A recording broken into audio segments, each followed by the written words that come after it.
Hello there, everybody, and welcome to the Talking City podcast, brought to you by the Manchester Evening News. My name is Dan Murphy, and joining me today, as ever, is Mr. Joe Bray. Joe, how's it going?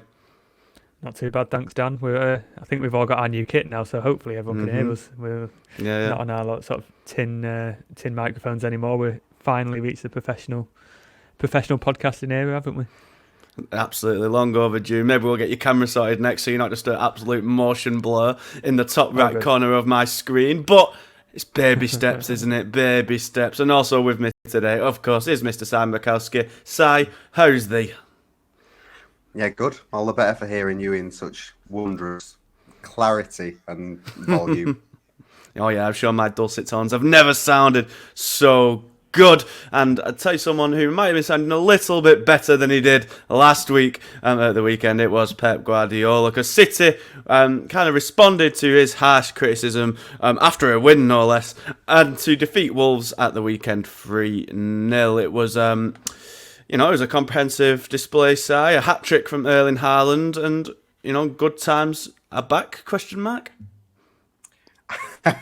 Yeah, it was a funny performance because I think they kind of struggled to break Wolves down initially, and we're all thinking, oh, this is continuation of the same themes that they've had, and they're not quite able to break down these defenses, and then they do, and it became sort of like, well, they'd responded to Guardiola, and they probably could have played that game, that identical game back in September, and it would have been in different form. Or they blew Wolves away, they blitzed her. It was easy, whereas it's you're just always tempted to fall into whatever the most immediate context is. I thought it was a much better performance than Tottenham.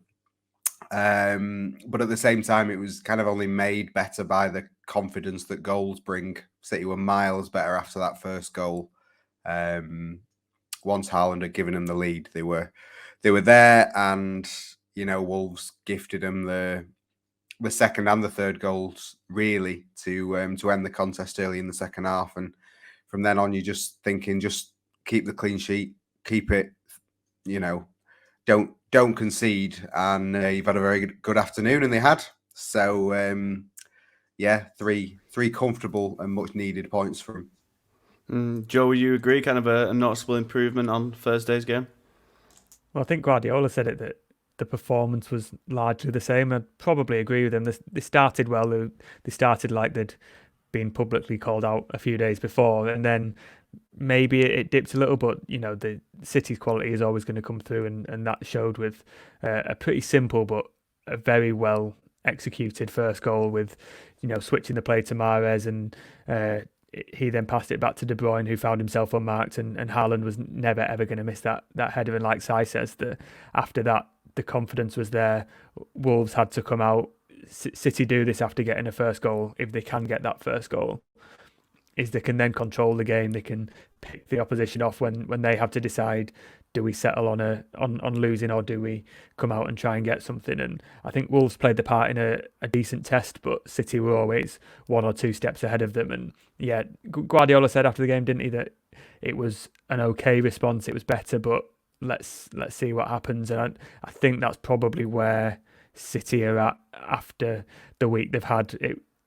I got the feeling everyone was quite happy to have a lot more of a low-key win than what we had after Tottenham, which was sort of unheralded, and Guardiola was really keen to tell everyone what he thought, but it was a lot more of a routine day at the office, I think, on Sunday, and much needed, because City really need any 3 points they can get at the moment.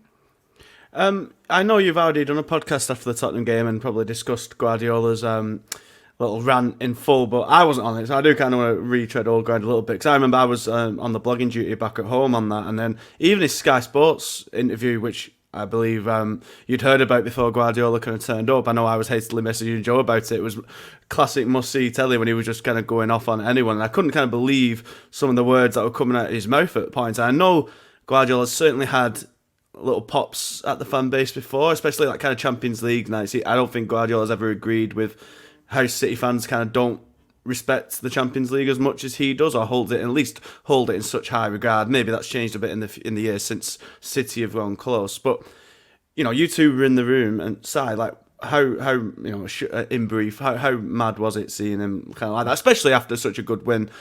Maybe not a good performance, but certainly a good win, and what I thought was a galvanising one, because before Guardiola came on, Grealish and Mahrez were doing their interviews, and they both seemed in very high spirits and were happy to kind of get the win. So to kind of, it seemed like all rosy, and to bring the blood and thunder, maybe it was a right time to kind of really relay down the law and be like, yeah, you've won, but this is still isn't good enough. Yeah, I think I can't remember who asked it, but they kind of hit the nail on the head after about 10 minutes when they were just like, why are you telling us this? Because, it's not the first time. Sam Lee, I believe it was.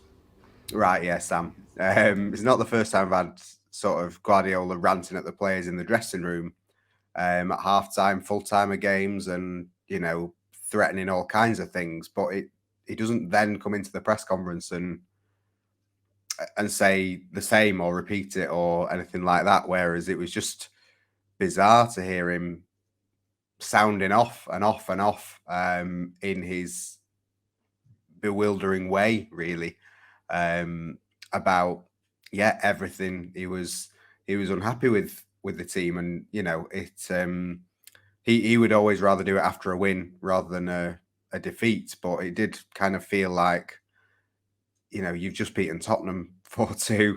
You've sort of come back with 4 second-half goals, and you're absolutely slaughtering the team. And also the contrast with the day before, where he'd said not much was up, but all of it was his fault, and he would take full responsibility and sort it out, and then just straight back on the players. So, it's certainly Guardiola got everything off his chest. You wonder, how the reaction will be. I thought there was an interesting point on his match of the day on Sunday, because when we spoke about this last week, I said, Guardiola with the fans, it kind of felt like he wasn't that bothered about the booing, and he came out on Sunday and said, I would rather they boo than be silent. So that is, I can get that. He just wants a reaction from anyone and everyone. Yeah, absolutely. I don't think there's much wrong with booing or kind of showing your discontent obviously to an extent.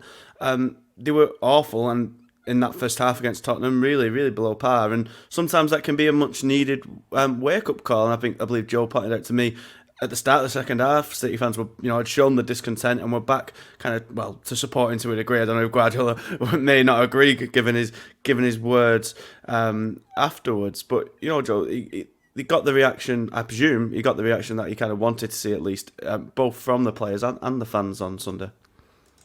Yeah, definitely. And normally, in the past when Guardiola's had a go at the fans and maybe criticised them, it's not always gone down well. It's sort of been a bit of an uneasy ground. It's not really spoken of that sort of relationship between Guardiola, and maybe that he always wants a little bit more from the fans. But this time, there seems to be an acceptance that, do you know what? We can be a little bit better. Maybe we have got a bit complacent. Obviously, we spoke in the last podcast, which sounds like you didn't listen to, Dan, but we did cover that the Busy ticket man. prices, shocking, unforgivable. But the ticket prices for the Tottenham game were ridiculously expensive, and a very expensive week for two home games in 4 days. And I did notice quite deliberately from the start against Wolves that the fans were a lot noisier. They were sort of going through the songbook, and that stand up for the champions chant, which gets everyone up and can try and sort of encourage a bit more of an atmosphere. Guardiola did get that response, and there was a little bit of a lull in the first half, but the play sort of slowed down as well, and that's the old debate of, you want fans to give you support, but they also need something to support and something to get behind. But equally, there were times where the crowd did sort of respond and try and cheer up the players and support them. And it sounded like Guardiola's message did get through, which is a positive. And the fact that he can sort of air those criticisms and it's received in the way that it was intended, it's got to be a positive. And yeah, there is always going to be work that can be done at any stadium. And home support, Guardiola said this, home support is never the same as away support for many reasons. But no, I did think there was a response, certainly from the fans and from the players as well. The little things like the other night he criticised the fact that no one defended Rico Lewis and that Tottenham players were surrounding the referee. It was very noticeable that as soon as John Stones was trying to win a penalty from a corner in the first few minutes, that all the players then surrounded the referee. And if they've taken those little things on board, that can sort of manufacture the fire and passion that he wants. And it seems like the message was definitely heard, and he will want to see the reaction over a longer period of time. But the short-term effects seem to have been that people have heard what Guardiola has said and want to give him that response. Yeah, I think what was more striking about Guardiola's comments is that just a few months ago, the second to last game before the World Cup, wasn't it, the Fulham win when they won with 10 men late on, etc. I believe he praised the fight the players were showing and the passion and the desire and those intangibles that he clearly demands more of. So for it to have changed so quickly in just a few months and even less games considering the break, is it a concern even though it may have had a response side, or was it literally just the most kind of heavy-handed motivational technique we've seen in recent times from Guardiola? No, I think that is the concern. He praised them after the Liverpool and Leeds games after the restart. Then they were not great against Everton. Then he praised them after Chelsea, and then they were abysmal against Southampton. And it's that kind of like too much boom and bust, basically. It's almost like United-esque of the last few years, where it's like, oh, we've won a game, we're back. Oh no, we've lost one. Never mind. It's emotional that extremes.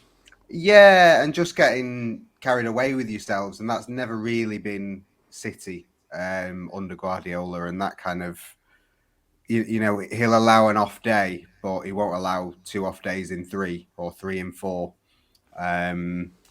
And I think basically his worry was that we would all, the players would hear loads of praise because they've beaten Tottenham 4-2. And if you beat Wolves on Sunday, then you're 2 points off Arsenal. How good are you? And what he actually wanted to say was, if we play like we've done against Tottenham every week, we'll be nowhere near top spot. So that's what he wanted the players to hear, because City have gone on many, many long winning runs under his tenure, and he would say that at this point they're nowhere near being able to go on one. Well, it's certainly be interesting, and we'll find out in good time. But let's kind of go to the win that they did have, 2 at least. That is a run, I suspect, of some degree at least. 3-0 against Wolves, as we say, and it was a hat-trick for Erling Haaland. His ridiculous goal-scoring record kind of gets back on track following his equaliser against Tottenham. Another 3 here, takes his tally to this season already up to 31 in just 26 league games. He's now scored more goals in the league than last season's top goal scorer managed. After the United match and the Southampton match, Joe, there was I think, not just kind of senseless talk, but kind of well-reasoned criticism or questions of whether the inclusion of Haaland has kind of stunted what City did so well. But when he can stick away 3 chances like that easily enough and you win like that, it doesn't matter in those games. It's in the other ones where those questions will undoubtedly rise again at some point.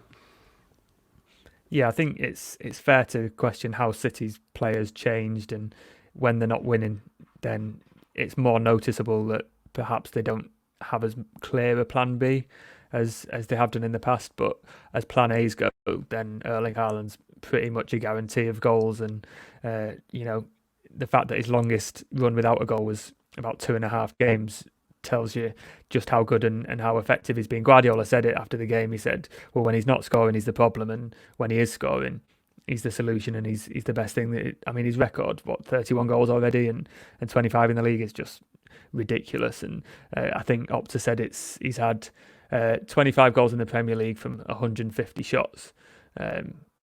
74 shots. It was Aguero who got that in 150 shots. So, he's scoring a goal every 3 shots, which is ridiculous. And another thing Guardiola said was that, he's not going to drop deep. He can do. He did the other day, and he did it okay. But the challenge then is when space opens up in the midfield to play those balls into him and feed those runs that he will always do. And he did against United, but the pass went sideways instead of forward. And it seems like there's still a little bit of work to do in working out when to play those passes and how to sort of adapt to a striker like him. But the fact will always remain that as long as you put a ball in the box, he's going to get there. And again, we had another opposition defender come out and say, if he's in the box, we can't defend against him because he's always got that movement and he's always there. And the only way to stop him is by stopping the team and stopping the build-up. So it's becoming a regular occurrence that when he scores these goals that people are saying you can't stop him. And, as Guardiola said, you can't drop him. You simply can't drop him. And while there are sort of, fair debates over whether, how you play around him and how you fit him in your team and has he made the team better when he's scoring goals, you can't drop him. It's as simple as that. It certainly is. And, we talked at length last week, Si, about the need to just get the ball to Haaland. That's kind of what had changed from the first half of the season to the second, the kind of the supply line had been disrupted, but either be it with Jose Sar's assistance or a brilliant Kevin De Bruyne cross, the ball was getting back into Haaland's region, his head and his feet and every body part he can score goals with, and the results were clear to see. So it just seems to me, as a layman, like you keep the balls getting into Haaland in that kind of region in front of the goal, and more often than not, it's going to end up in the back of the net.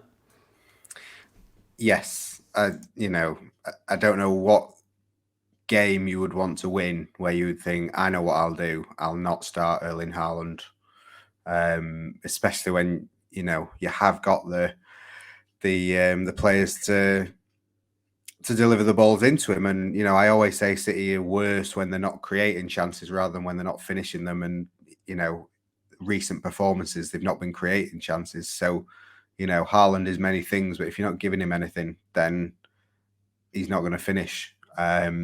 Whereas, as Wolves shows, he's very, very clinical when he puts it away. Like it's, I get why there's this, debate around Haaland, but it's kind of a non-starter for me, just because, until you get to the point where you think, right, well, I'm not going to start Haaland for this game, then the point hasn't been made successfully.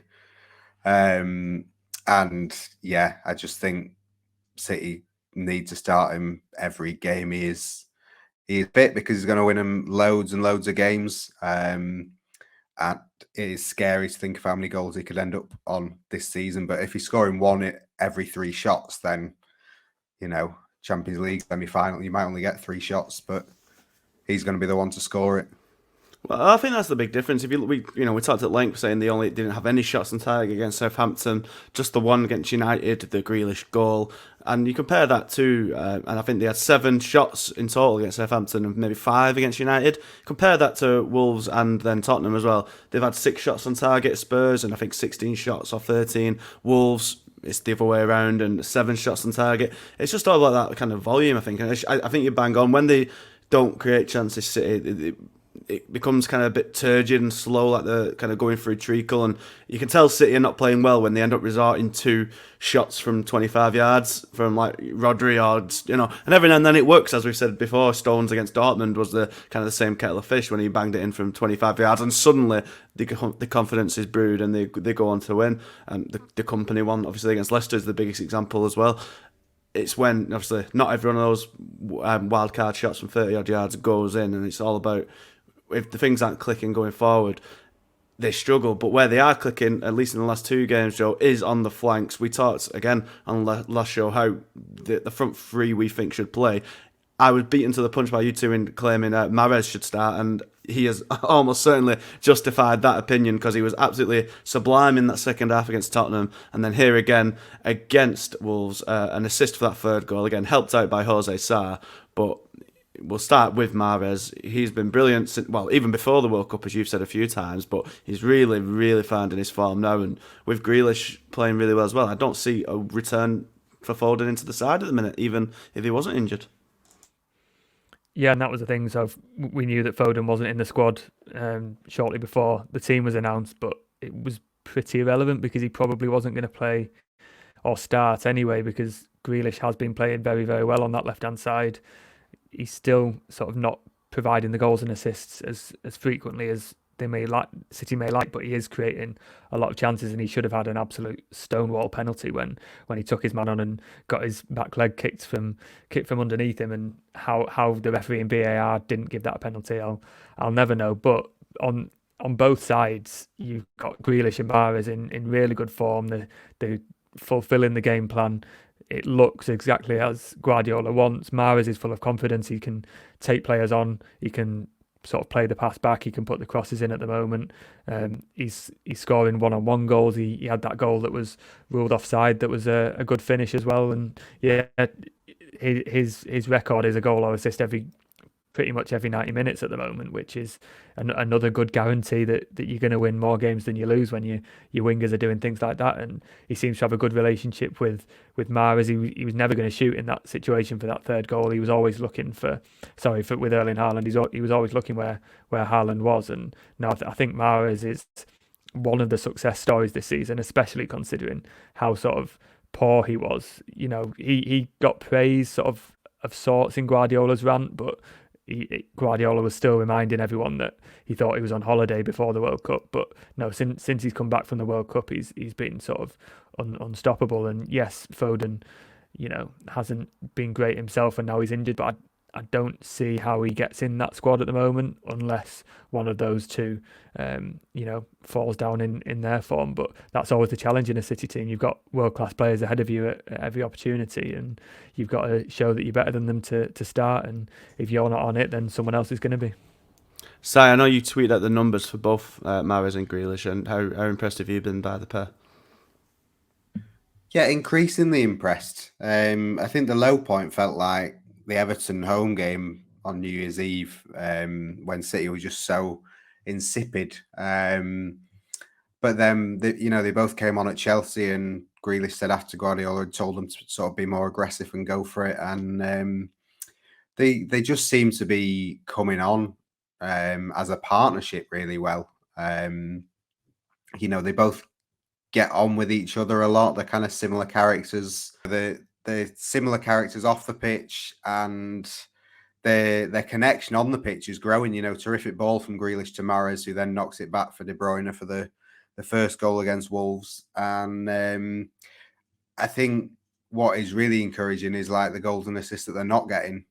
That they are producing each match, but still, Grealish could have had a penalty, had one headed off the line, basically. Mahrez had one that he, was only marginally offside for when De Bruyne slipped him through in the second half. So they are, their effort is more than kind of simply the numbers. And Grealish is certainly looking like a player who makes other players better, a bit like the Bernardo Silva type mold, which means that you're not missing the likes of Bernardo and Foden, which is, about the biggest compliment you can pay him. Yeah, absolutely. And two players who are also kind of not being missed that much at present are the fullbacks, João Cancelo and Kyle Walker. Both didn't start again here, and Rico Lewis did, but was taken off at half-time, Joe. And then in his place came Nathan Ake. He went to left back, with Laporte moving in to the centre after playing there in the first half. It's a peculiar one, this, how he in the second half, Guardiola had 4 centre-backs on the field in his defence, rather than trust either Walker or Cancelo to come on. It seems like quite a fall from grace when not even maybe 3 months ago they were basically undroppable in that side. Yeah, and Guardiola didn't sort of mention them by name, but when he was asked about sort of what was Rico Lewis injured, for example, he said no, it wasn't an injury. He just wanted a bit more solidity in that defence, and it was a little bit noticeable in the first half. Laporte doesn't naturally go forward sort of with the ball and then provide that overlap, and he wasn't doing that, maybe because he was aware that Adama Traore could have left him for dead behind if the ball had been lost. But it did seem like a couple of moves maybe broke down a little bit on that left hand side, and Guardiola wanted to make a change. He mentioned solidity and sort of strengthening that defence. but he's then left João Cancelo on the bench and brought Nathan Ake on. Now, he did obviously say that we cannot play well without Nathan Ake and then drop him, which was a little bit of a surprise. But the fact that Ake then came back and was the solution to that issue that Guardiola had clearly identified at left back shows just how strong Ake's position is at the moment. And yeah, I mean, I thought Lewis did okay in the first half. He got maybe a little bit more of a physical battle with Hwang of Wolves, but he's got to learn to do that. And if Guardiola thinks that he's not maybe coming into midfield as much, then he's got every right to make a change. Akanji did okay on the right, but he played 45 minutes with 4 centre backs and no one batted an eyelid, and City looked pretty good. And the fact that you got 2 specialist fullbacks on the bench, and they have been there for some time. I think in 19 of the last 20 games, City have gone for a different fullback pairing of Cancelo and Walker. Now, Walker was obviously injured for I think about 10 of those, but both are out of favour at the moment, and they've got a battle on to get the place back. And I mean, as long as Nathan Ake is playing as he is, then Cancelo isn't getting in on the left, and likewise with Lewis and Akanji, they seem to be offering a bit more sort of security than Walker might. So yeah, I think it's going to be interesting to see what happens in the next few weeks. So you've got a few days off now between games, and they've got a cup game coming up. But I think if you'd said at the start of the season that we'd be going into huge games in the new year, with City needing to win pretty much every game they play now without Walker and or Cancelo, then we wouldn't have believed you. But this is the situation we're in, and given all the context, it makes complete sense.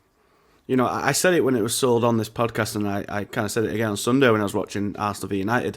The sale of kind of Alexanchenko, I thought was quite... I know City don't stand in the way of players who want to leave, etc. and so on, and rightly so, it's a nice thing. But I think they have kind of missed him this year in that left-back role. He was never kind of a world beater or anything, but he was always just a really dependable hand, and just a really good player as he is showing for Arsenal now. And his introduction in the final game of last season against Aston Villa did help turn the tide there. But Nathan Ake, I think, as you say, Guardiola had such high praise for him, and I think he's coming along really well. It was his pass in the build-up for the penalty, wasn't it? It's a nice through ball. I think he's kind of adapting to different roles well.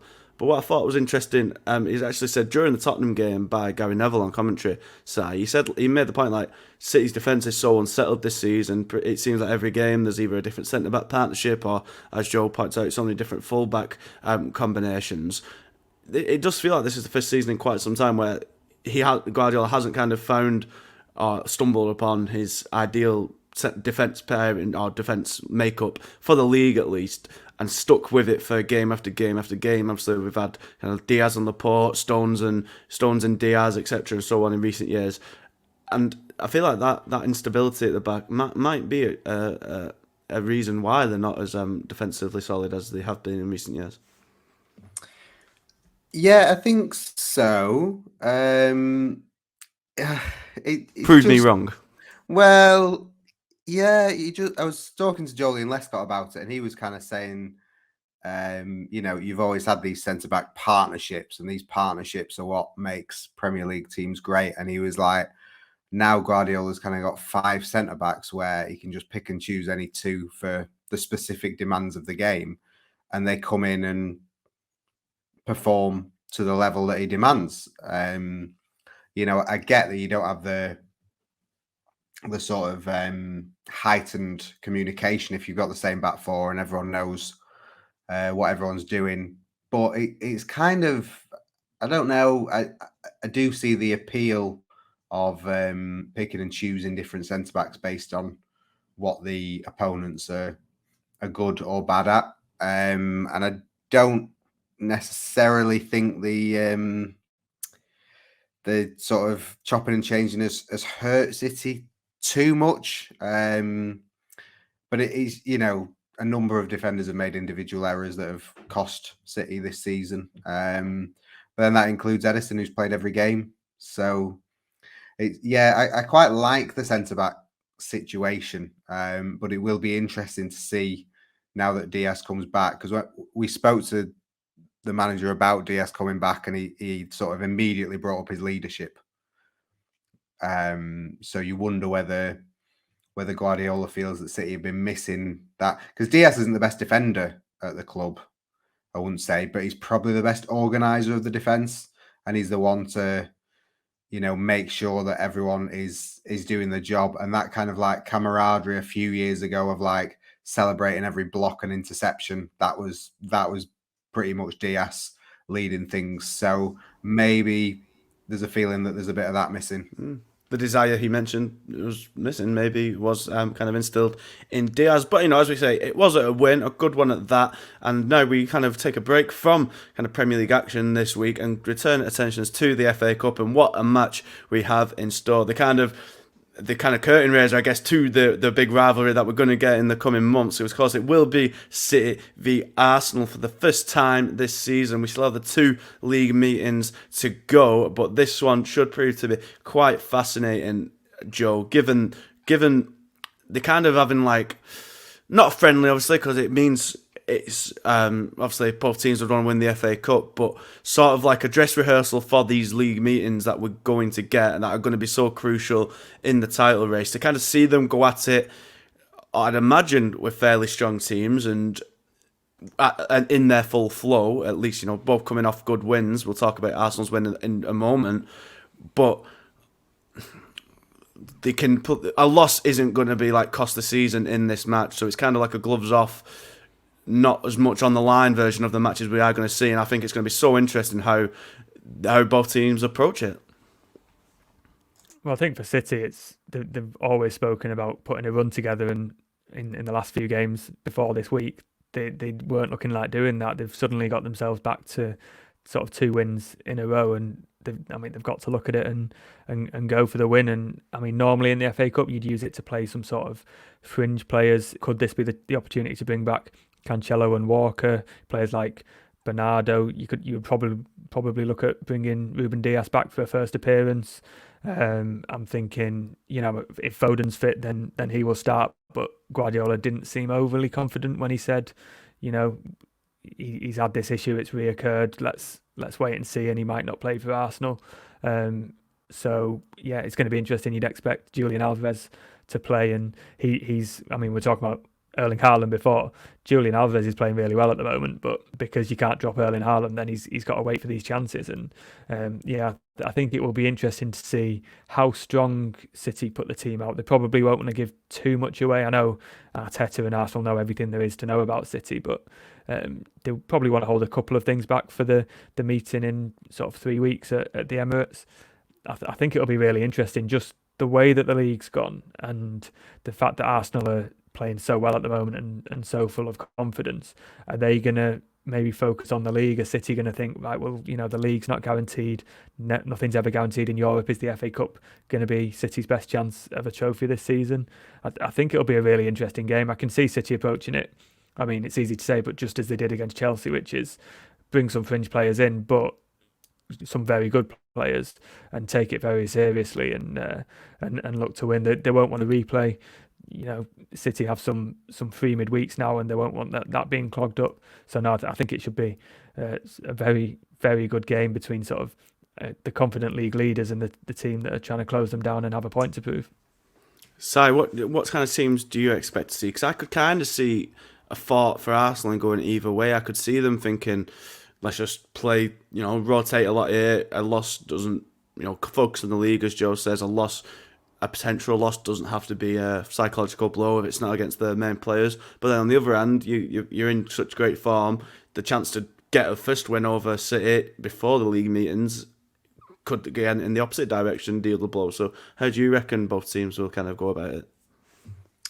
Yeah, I think City have sort of got better depth than Arsenal, and especially the way the first team is looking at the minute, like, bringing in Cancelo and Walker, the moves I can sort of see happening, and players like Bernardo Silva, well, not so long ago they were 3 of the first names on the team sheet. So it's I think City will be strong despite the rested players, and bringing Alvarez in will be another one who can expect to play, and it's kind of lined up for Diaz to come back as well. Arsenal, I really don't know. It's going to be so much fun to see what what goes on, because, you know, if Arsenal were to win, then absolutely incredible. They take even more momentum. But if City beat them here, it really, really ramps it up for them going to the Emirates 2 weeks later. Because at the minute, the title race is in City's hands. Because if they beat Arsenal home and away, then they will overtake them in points. So, you know, as good as Arsenal have been and as incredible as Arsenal have been, like, City still aren't out of sight. You've got the manager going spare at the players and the fans, and they're second, and they're not out of sight by any means. And again, when you look for like Guardiola motives to last Thursday, you think, right, well, he gave, you know, the players and fans a bit of a rocket ahead of Wolves and then ahead of Arsenal. It's like thinking three moves ahead. So on Friday night, the fans are going to be good. The Arsenal fans are going to be good because they've got a lot of tickets and they're in great form. So it's going to be some atmosphere, and City are going to come. Arteta knows City will have a strong team. Whoever plays, it's going to be a strong team. So the onus is on him to decide how strong he wants to go and whether he can afford to rest players for the momentum and the statement it would make for City if they were to beat them. That's exactly what I mean. I can kind of foresee, and it's quite a defeatist attitude, and Arsenal aren't in a defeatist mood of how well they played and the form they're in, etc. Like, why would you kind of take the sort of pessimistic mentality? But I can see, I wouldn't be surprised if he kind of named a weakened team, just so if they did lose this, it's not the end of the world, and they can easily point towards, oh, Odegaard wasn't playing, Saka wasn't playing. I expect like Smith Rowe to come in, players like that maybe, and Pereira, perhaps, or Vieira, isn't it? Perhaps, and then the new lads they've signed, Trossard and that defender. I can easily them seeing just dropping them, still aim to win, of course, play a good team, but have a ready-made excuse built in to not even let the confidence potentially drop ahead of the league games if they should lose. But obviously, winning would be such, you go full strength and win, then that's even more of a boost. But I do wonder if just being able to have that, oh, Odegaard, Saka, our best players, Saliba, our best players weren't playing. Wait till you play us with our full strength team, then we'll do you. I could see it, but the psychological mind games are going to be so good because, of course, Arsenal are doing absolutely brilliant in the title race. They are 5 points ahead of City, still with a game in hand. But I'm sure we all watched Sundays. Oh, maybe not. Actually, you were probably on duty. I'm not even sure. But they were excellent against United. A 3-2 win did kind of flatter United. I think they had 25 shots to United's 6. But to win in such late fashion, Joe, a galvanising and not a hint of controversy about it. A good late goal, a late goal they deserved, and pretty much everyone could see coming. That sort of win is really the sort of win that can, you know, as the cliche goes, kind of the making of champions sort of thing. The late wins, finding a way. It really does feel like the wind is in their sails in the title race, even though, as Si says, City are still kind of looming like the storm on the horizon. Yeah, and I mean, you just saw the scenes at the end. We've never seen that at the Emirates, really, have we? Unless it's maybe a win over Tottenham or something. But it seems like with every sort of step they take, they get more confidence. And I'm going to bore myself comparing it to Leicester when they won the league. But it seems like they're just passing every test and show no sign of slowing down. And yes, City can go and win those 2 games, but Arsenal have got that game in hand, and Arsenal can approach the games knowing that a draw would probably suit them as well. So no, I continue to be impressed by them, and you just got to look at Zinchenko's reaction to setting up that winning goal, which was a very good pass into the area, but also his sort of solo celebration into the crowd. I saw a lot of City fans sort of bemoaning the fact that he wasn't there, and that's your point that you made earlier. But yeah, I mean, Guardiola was asked at the end of his rant on Thursday, do you regret selling them? And he said again, no, because I mean, of all the teams to sell Jesus and Zinchenko to, Arsenal are probably the safest option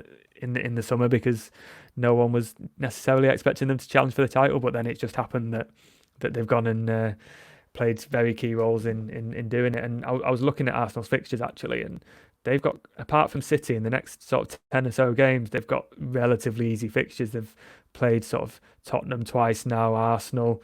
I think until they play City in April, that's only when they've sort of got any more relatively difficult games. I think they've got to go to Liverpool, but at the moment Liverpool are not the Mid-table. team that they were. Exactly. So after City, they've got, I mean, it's them win to the final 6 games of the season, but then they've got Chelsea, Newcastle away, Brighton, Forest, who could be in a relegation scrap, and then Wolves. So I can't.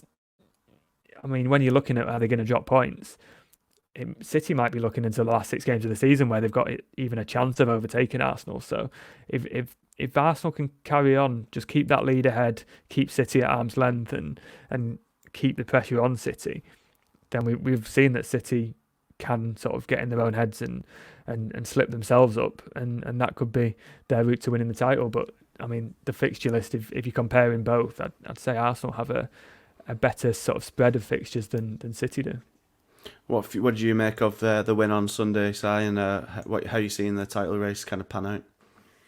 Yeah, I thought they were great, and very, very good to not be content with 2-2, to keep pushing, to realise that there was another goal and a chance to go at United again, and then to get the goal.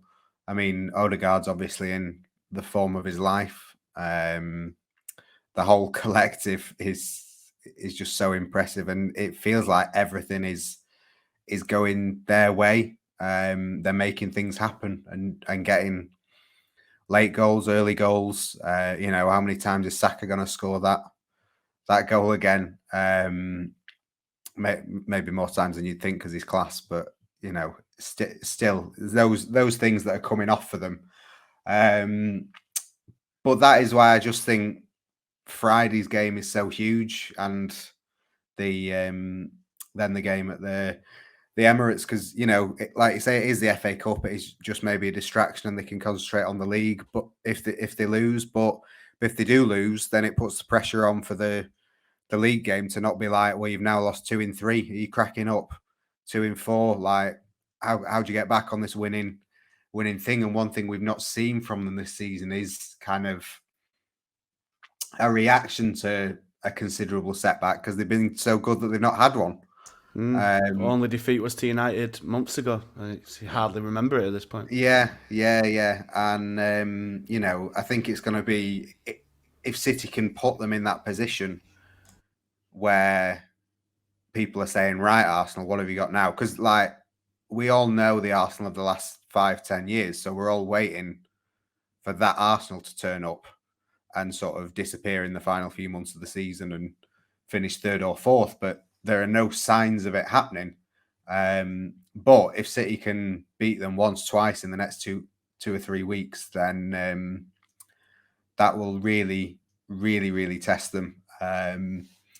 And yeah, who's favourites for the title? I think Arsenal at the minute. Yeah. But like I say, for City to not be completely out of sight, you worry. You worry if you're Arsenal.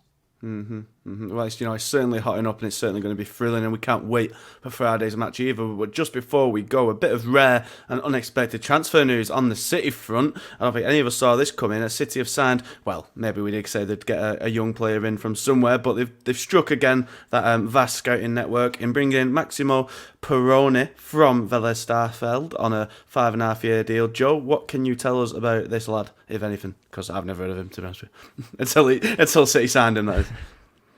Well, I've spent my morning looking at his stats and his videos, and he played overnight actually for Argentina in the under-20 championships, and didn't really have the best game because he gave the ball away for 1 goal and then got booked for simulation towards the end, and they lost 3-0 to Brazil, and their hopes of qualifying are hanging by a thread now because they've lost 2 games in a row.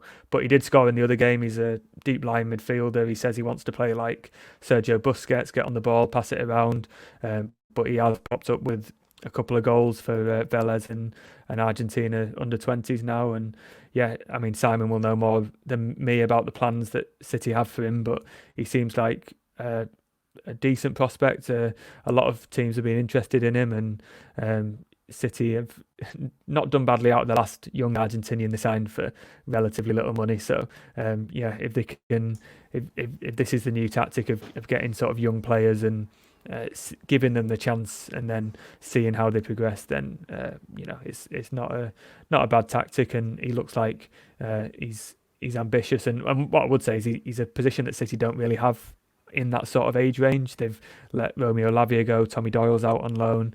In the academy, there's not really a sort of holding midfielder that's necessarily going to come through. Shea Charles is there, but I mean he's played more games for Northern Ireland than he has professionally for a club. So no, if City were looking to strengthen a position in sort of that age range, then defensive midfield would probably be it. And he'll get a few months now to show the coaches what he can do. Mm-hmm. I mean, yeah, around 8 million or so. It's probably the cheapest Peroni you can actually get in Manchester City Centre at the minute. But the question does remain, Simon. I was like, my head was like, I'm surprised you've not seen steam coming out of my ears trying to think of that really quick before you came back to me. And I've kind of just ruined the rule of cool, but I never claimed to be cool.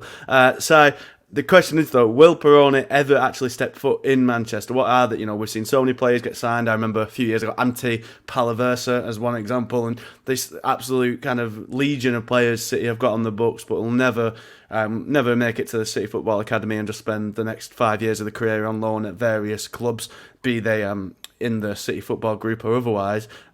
Is going to be a similar tale for Peroni, or is he going to be coming round to City relatively soon? Yeah, there's a lot of excitement from a lot of fans because, it's a signing, and not only is it a signing, but it's an Argentinian, and we know how good Argentinians are because Alvarez is there. I mean, he will train with the first team squad for the remainder of the season once he's finished at the under-20s. I think the fact that he's been allowed to stay at the under-20 championships tells you that they're not desperate for him. They've got Rodri and they've got Calvin Phillips. I don't think he will be getting ahead of them anytime soon. And also, like Romeo Lavia is kind of the standard. If you've got someone as good as Lavia, who you're saying, right, you're not going to get minutes, then I would be surprised if Peroni does enough to stay at the club next season rather than go out on loan. However, there is that Alvarez albatross hanging there where he wasn't necessarily expected to be in Manchester this season, and then he was so good that they decided, yes, he can stay. So there's every chance he could stick around next season, but I think more likely he's going to go out on loan somewhere and try and get some regular football in Europe. Is Peroni particularly tall or not? Because if he's a quite small, pint-sized Peroni, 100% the nickname going forward. Just thought of another one there. But dear listeners, that will, on that horrible note, will bring the latest episode of the Talking City podcast to a close. Thank you all very much for listening. If you'd like to watch this podcast in living colour, you can go all over to our new YouTube channel, Manchester Evening News Man City, and get that and a whole host of other video content to keep you occupied. So please go over and give that a cheeky subscribe. We'd really appreciate it. And of course, we look forward to Friday's massive game against Arsenal. If you want to get all the latest coverage and expert analysis on the game, you just go over to manchestereveningnews.co.uk/Manchester City. You can follow us on Twitter at ManCityMen, and our Facebook page is Manchester Evening News-Manchester City. We will be back next week to dive all into the Arsenal game, and hopefully it will be as thrilling as it promises to be. But until then, it's goodbye for now. So ta-ra!